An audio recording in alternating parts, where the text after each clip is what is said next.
Cumprimento a igreja na paz do Senhor. Amém.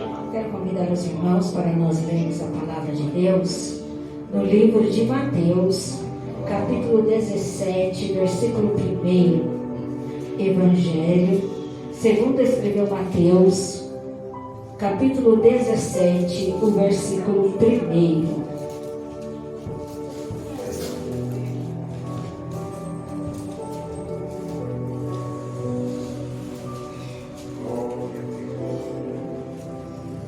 Amém? Todos encontraram? Amém. Vai dizer assim a palavra do Senhor. 6 dias depois, tomou Jesus consigo a Pedro e aos irmãos Tiago e João, e os levou em particular ao alto monte, e foi transfigurado diante deles. O seu rosto resplandecia como o sol, e as suas vestes tornaram-se brancas como a luz. E eis que lhes apareceram Moisés e Elias falando com ele. Então disse Pedro a Jesus: Senhor, bom é estarmos aqui. Se queres, farei aqui 3 tendas, uma será tua, outra para Moisés e outra para Elias. Falava ele ainda quando uma nuvem luminosa os envolveu, e eis vindo da nuvem uma voz que dizia: Este é o meu filho amado, em quem me comprazo, a ele ouvi. Ouvindo os discípulos, caíram de bruços, tomados de grande medo. E aproximando-se deles, tocou-lhes Jesus, dizendo: Erguei-vos e não temais. Então eles, levantando os olhos, a ninguém viram senão Jesus. Pode se assentar, adorando, bendizendo, glorificando e exaltando o nome santo e poderoso do nosso Senhor e Salvador Jesus Cristo. A palavra que o Senhor ele traz ao meu coração nesta noite é esta palavra ao qual Jesus ele está juntamente com esses 3 discípulos, e o versículo ele começa dizendo que depois de 6 dias. Mas o que aconteceu antes desses dias? Porque o versículo inicia dizendo que depois destes dias tomou Jesus consigo a Pedro, Tiago e João. E o que aconteceu então antes, para que depois houvesse tal experiência? Nós vamos ver no contexto do texto que antes desse versículo, o Senhor ele vai perguntar, ele vai ter um particular com os discípulos, fazendo uma perguntando para os discípulos o que os homens estão dizendo acerca dele. E aí Pedro, ele vai receber de Deus uma revelação, porque o próprio Jesus ele vai dizer: olha, Pedro, esta revelação que você teve não pode vir da carne e nem do sangue, senão do próprio Pai. Porque a resposta que Pedro dá para Jesus é dizendo: tu és o Cristo, o Filho do Deus vivo. E isso é uma revelação que Pedro tem acerca do Senhor Jesus. E o contexto ele também vai dizer que o Senhor Jesus, logo após a revelação de Pedro acerca de Jesus ser o Cristo, de Jesus ele ser o Deus vivo que veio do céu, ele também vai explicar para os discípulos que ele era necessário que ele fosse revestido da glória do Pai. Ou seja, primeiro Pedro recebe uma revelação de Deus, mas agora Jesus vai entregar uma revelação aos discípulos. A revelação de que ele precisava ser glorificado pelo Pai, com os anjos, com os seus anjos, e então ele retribuiria a cada um conforme as suas obras. Meu Deus. Porque o Filho do Homem há de vir. E assim o Senhor Jesus, ele estava pregando, estava explicando para os seus discípulos acerca da sua própria glorificação. E era necessário que os discípulos recebessem a revelação de que Jesus era o Cristo. E era necessário de que os discípulos entendessem que Jesus precisava ser glorificado, para então passar por tão grande experiência que então eles seriam tomados a partir de agora para passar com o Senhor Jesus naquele monte ao qual o Senhor os leva para ali então passar. Nós vamos ver que depois destes dias o Senhor toma consigo Pedro, Tiago e João e os levou em particular a um alto monte. E aqui é interessante, porque nós vemos que o Senhor, ele cita pelo nome 3 dos seus discípulos. E aqui não é uma distinção, aqui não é acepção, aqui não é preferência.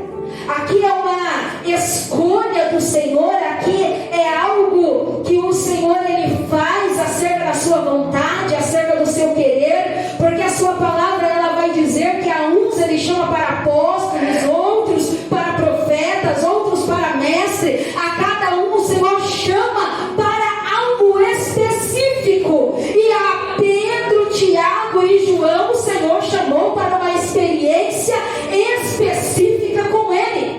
E a palavra vai dizer que em particular.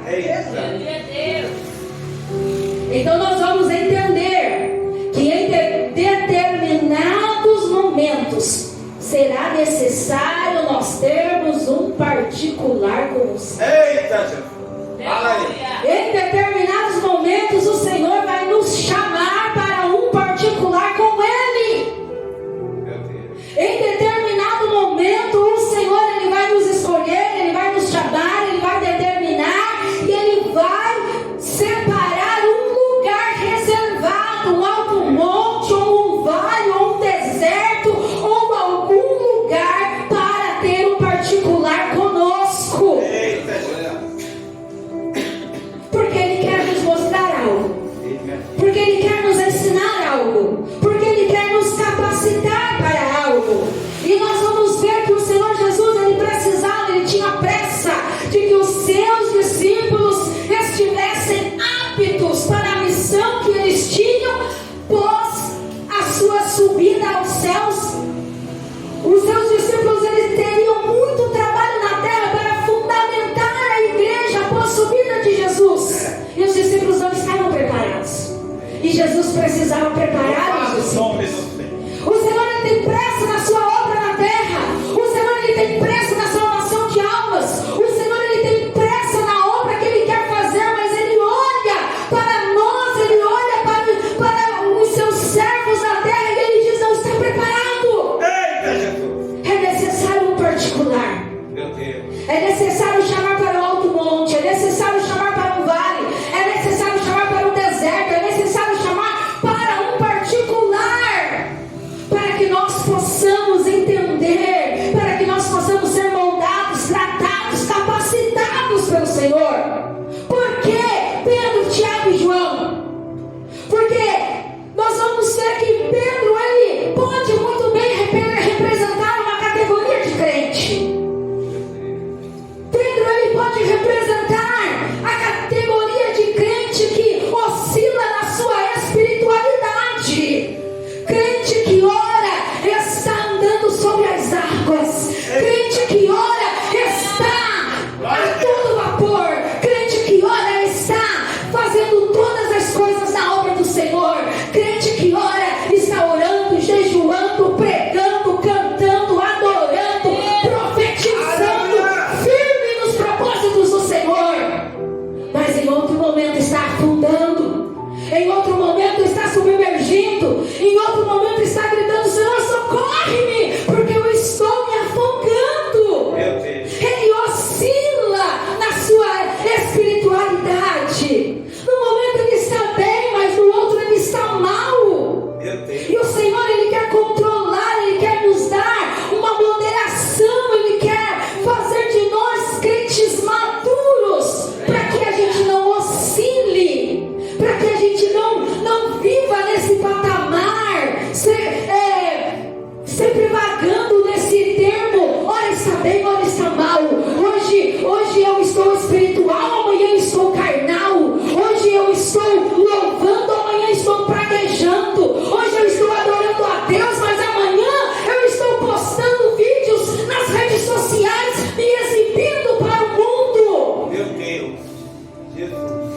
Pedro, ele pode muito bem representar o crente que oscila na sua espiritualidade. O crente que aqui dentro levanta as mãos, adora, profetiza, engrandece o nome do Senhor, mas lá fora, misericórdia, Jesus, ele oscila, ele cai, ele se submerge, ele afunda nas águas deste mundo. Então o Senhor, ele vai chamar Pedro para uma intimidade com ele. O Senhor vai chamar Pedro para um particular, porque Pedro precisa mudar. eita, Pedro já recebeu a revelação. meu Deus, Eita, naiba, chulicanta, naiba cai. Pedro já recebeu a revelação de que Cristo é o Deus vivo que desceu do céu, mas ele precisa mudar. aleluia, Não basta saber que Cristo é o nosso Senhor, tem que mudar de vida, tem que mudar de atitude, tem que mudar as amizades, meu Deus, anda, tem que excluir algumas coisas do nosso perfil, eita, Deus, tem que nos separar de algumas coisas que nos contamina, que desagrada o coração do Pai, porque o Senhor está nos chamando para um particular com Ele.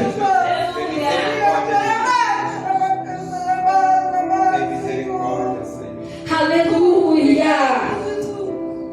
Mas o Senhor também chama Tiago.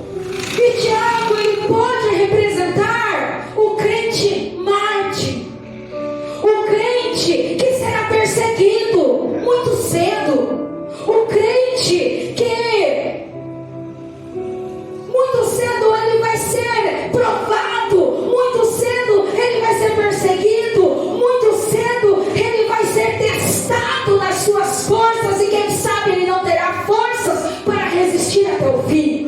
Então o Senhor, ele precisa ter um particular com Tiago, porque no momento em que a morte estiver diante de Tiago, Tiago, ele não vai sucumbir à vontade de negar a Cristo, porque morrer em Cristo é lucro, mas morrer no mundo é prejuízo. meu Deus, Tiago, ele representa um crente que vai ser perseguido, que vai ser maltratado, que vai ser acusado, que o mundo vai atrás dele, que o mundo vai ao encontro dele, mas ele vai ter força, ele vai ter força, ele vai poder dizer: eu sou servo de Deus, eu sirvo a Cristo, o meu Redentor é Cristo. poderoso, É a Ele que eu sirvo, é a Ele que eu adoro, é a Ele que eu exalto. E aí o Senhor vai chamar Tiago para este particular também, porque Tiago não adquiriu essa força sozinho. Essa força nós adquirimos em Cristo. Essa força nós adquirimos no Senhor. Essa força nós adquirimos é no Calvário, porque se não vier de Deus, se não vier do Senhor, nós nada podemos fazer. Nós só podemos todas as coisas se o Senhor nos fortalecer, porque se nós não estivermos no Senhor, nós não temos fortaleza nenhuma. meu Deus, O salmista, ele vai dizer que se o Senhor não edificar a casa, em vão vigia os sentinelas. E sabe o que é interessante nesse salmo? Que o Senhor não diz em momento nenhum que não é para ter sentinela. Precisa ter sentinela, precisa ter um vigilante, precisa ter aquele que guarda, precisa ter aquele que está na torre vigiando, mas o Senhor precisa estar acima de todas as nossas expectativas. Mas o Senhor também chama João, e João, ele representa aquele crente que precisa ser trabalhado. meu Deus, Porque quando João, ele é chamado para o ministério, para o discipulado, ele vem com um apelido de Filho do Trovão. meu Deus, Alguém que é intitulado Filho do Trovão é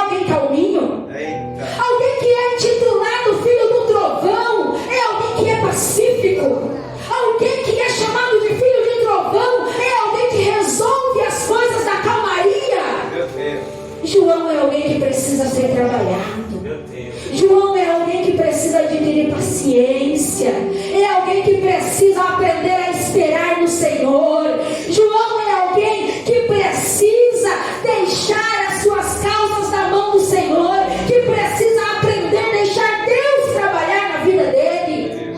E nós vemos que João aprendeu, porque João, ele se autodeclara o discípulo amado. Tanto foi o trabalhar do Senhor na vida dele, que ele se sentia amado pelo Senhor, que ele já não queria mais ser um trovão, mas ele queria se sentar ao lado do Mestre e sentir as batidas do coração de Jesus. Eita! Que privilégio, irmãos, se assentar à mesa, recostar a cabeça em Jesus e sentir a batida do coração do Mestre. Que privilégio! Imagina a paz, imagina a calmaria, imagina o trabalhar de Deus num coração que antes era perturbado, num coração que antes era agitado, num coração que antes era um trovão, mas agora ele é paz, temperança, a presença do Todo-Poderoso. Glória a Deus. É, Deus. É isso que acontece quando o Senhor nos chama para um particular. E se isso não tem acontecido nas nossas vidas, quem sabe nós estamos recusando o convite do Mestre. Quem sabe a gente não está subindo um monte com o Senhor. Quem sabe não estamos entrando no convite do Senhor para ter este particular com Ele. Porque quem entra no particular com o Senhor sai diferente, sai mudado, sai transformado. Meu Deus. Porque a experiência era o Senhor Jesus se transfigurar, mas quem iria realmente mudar eram os discípulos. Jesus não precisava de mudança, porque aquela era a verdadeira natureza do Senhor, a verdadeira essência de Jesus era aquela glória. Ele apenas estava revelando para os discípulos pelo lado de fora aquilo que ele tinha do lado de dentro. E nós precisamos adquirir a mesma essência que Cristo tem do lado de fora e do lado de dentro, também em nós resplandecendo. Eita, Jesus, coisa linda. Os mesmos discípulos que não aguentaram vigiar nem mesmo uma hora com o Senhor no jardim da oração, agora são chamados para o particular com o Senhor. Mas agora é diferente, agora eles não vão dormir. Agora é diferente, porque agora o rosto do Mestre, ele vai resplandecer como a luz do sol. E quem é que dorme na luz do sol? Agora, as vestes do Mestre, elas são brancas como a luz. Diz o texto que elas são tão brancas, tão alvas, que nenhum lavandeiro desta terra é capaz de deixar a roupa branca como aquele branco que eles contemplaram naquele dia.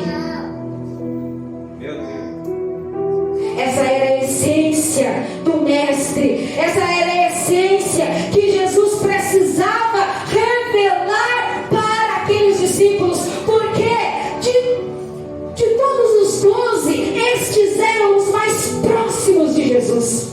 Estes eram os que mais se aproximaram, os que mais adquiriram intimidade. E nós vemos nas Sagradas Escrituras que toda vez que alguém adquire intimidade com o Senhor, se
Deus. Esses 3 discípulos se tornaram mais íntimos de Jesus, Eita Deus. mais amigos de Jesus, mais chegados de Jesus. É por isso que Jesus nos leva para este particular. Meu Deus. E deles, o Senhor não vai ocultar nada. Então o Senhor revela para esses 3 a sua glória. O Senhor revela para esses 3 a sua intimidade. O Senhor revela para esses 3 a sua essência. A sua essência divina.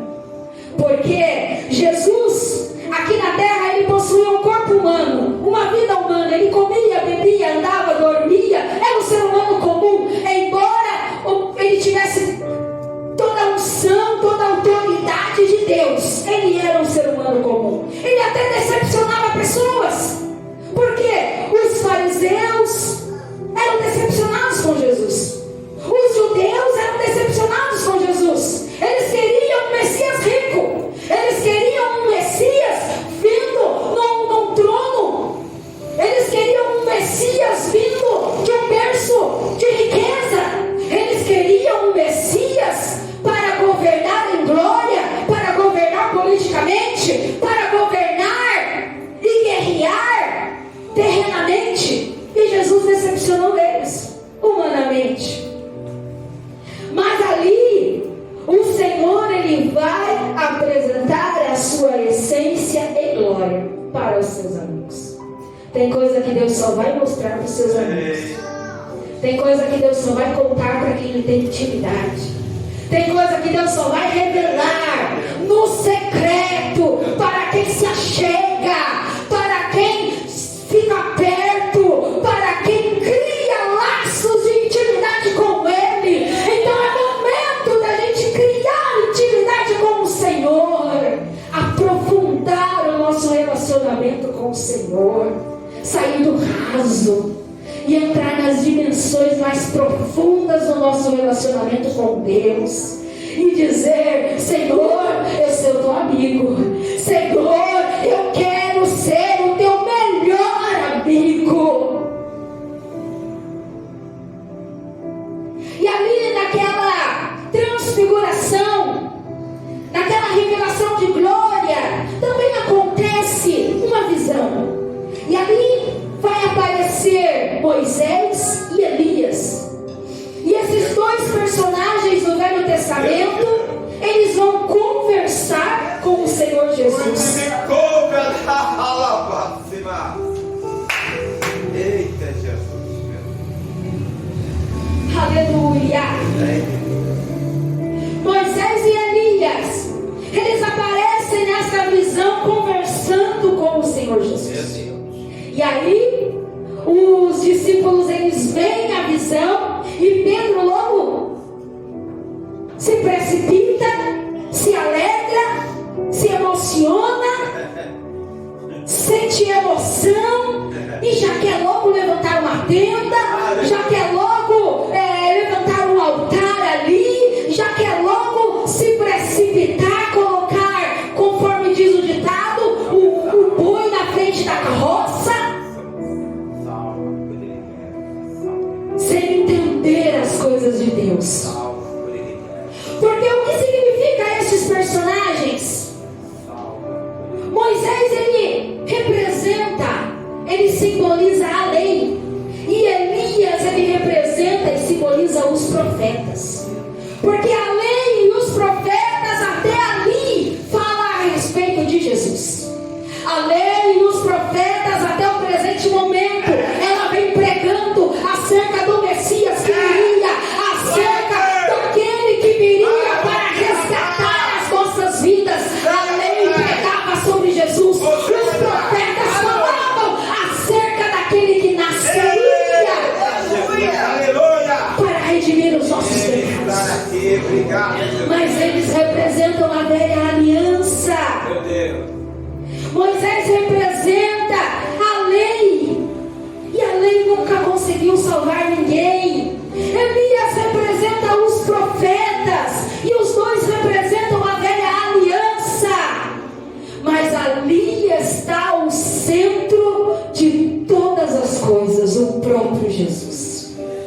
Porque toda a Escritura, ela tem um ponto central. Ela vai até Jesus. E ali está Jesus. Porque a palavra, ela vai dizer que uma voz bradou do céu dizendo: este é o meu filho amado, em quem eu me comprazo. Quando Pedro, ele se empolga, achando que tem que adorar Moisés, achando que tem que adorar Elias, achando que a visão é muita coisa, a voz do céu brada dizendo: ei, ouve Jesus. Ei, ouve o que Jesus está dizendo, meu filho amado, é Ele a quem vocês devem ouvir. E quando eles ouvem isso, eles caem de bruços, tomados de medo. Porque quem não entende as coisas do Senhor é assim, cai tomado de medo, cai no chão, cai de susto, cai porque não consegue discernir aquilo que é espiritual, não consegue entender aquilo que é do Senhor. E outra coisa interessante é que Moisés, ele pode representar os crentes que morreram no Senhor, porque Moisés morreu. O seu corpo foi ocultado, Satanás debateu a respeito do seu corpo, o Senhor o escondeu, o levou para si, mas é certo que Moisés morreu e o Senhor o sepultou. Moisés experimentou a morte, mas ele está com o Senhor. Moisés, ele representa os crentes que morreram no Senhor, mas tem salvação, tem esperança, ressuscitarão naquele grande dia e se encontrarão com o Senhor Jesus nos céus para o grande dia do Senhor. Mas Elias nunca provou da morte. Elias, ele foi arrebatado num redemoinho de fogo quando foi levado assunto aos céus num carro. Meu Deus. Elias, ele representa a igreja que será arrebatada. Elias, ele representa um momento em que a igreja não abrir e piscar de olhos. Na verdade não é esse termo, é um piscar de olhos.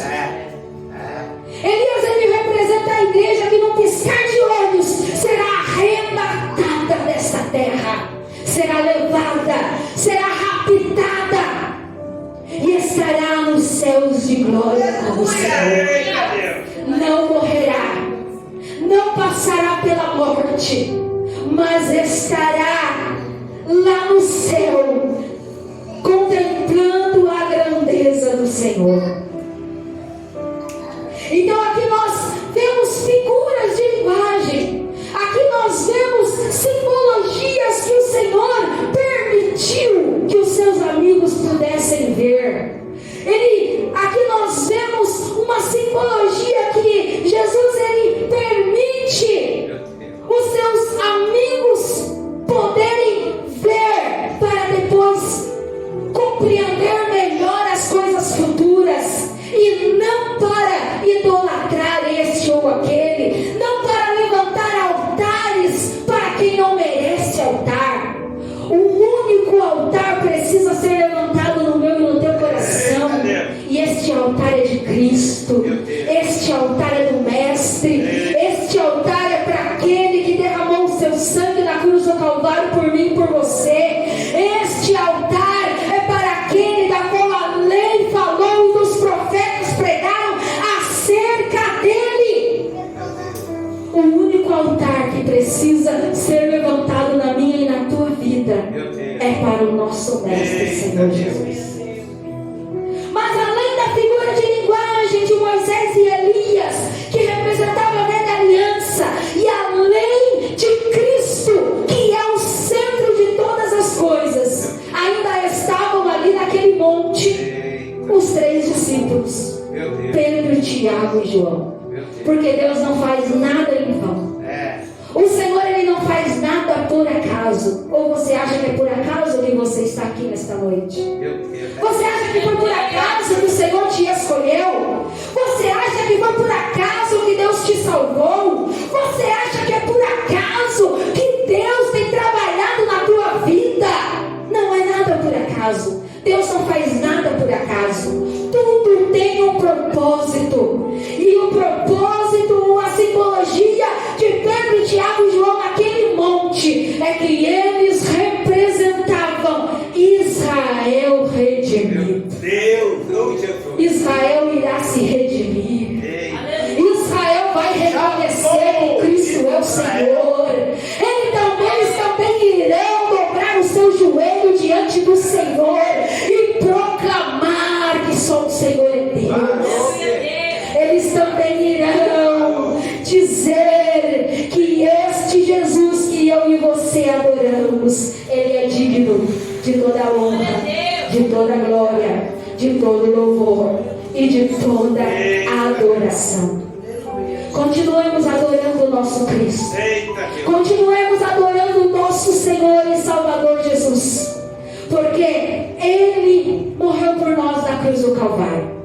O grande ato já foi realizado. Tudo que nós viermos a passar é tão pequeno, é tão insignificante diante do que Cristo já fez por mim e por você. O Senhor, Ele provou o seu amor por nós. E nós precisamos não fazer por merecer, porque o céu não é mérito, salvação não é mérito. O Senhor, Ele concede galardão porque Ele quer. O Senhor, Ele recompensa as nossas obras porque Ele quer recompensar. Nada é por mérito, mas é pelo querer do Senhor. Mas gratidão é bom. Gratidão é lindo. Sermos gratos ao Senhor pelo sacrifício dEle, pelo amor dEle, por Ele ter nos escolhido. Imagina, numa multidão, no mundo inteiro, o Senhor escolheu você. O Senhor voltou os olhos em você, escolheu a mim. Então venhamos ter gratidão pelo Senhor. Que venhamos ser gratos e adorá-lo na beleza da sua santidade. E como é que somos gratos ao Senhor? Fazendo a sua obra. Qual foi a ordem do Senhor depois que os discípulos desceram daquela experiência? Permaneçam em Jerusalém. Não saiam de Jerusalém. Por quê? Porque lá vocês serão revestidos de poder. É em Jerusalém que vocês serão revestidos de poder. Qual é a intenção de Cristo?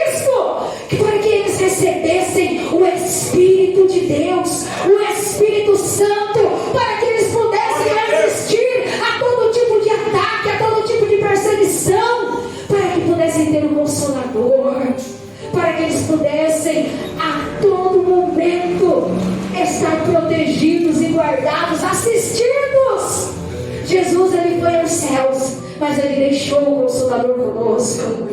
E Ele deixou a sua ordem a cada um de nós. Permaneçam em Jerusalém, até que do alto sejais revestidos de poder. Já foi revestido de poder? Então vai, prega o Evangelho a todos os confins da terra. Mas se ainda não está revestido de poder, então permaneça em Jerusalém. Permanece até que do alto sejais revestidos de poder. Que Deus abençoe a amada igreja em nome de Jesus.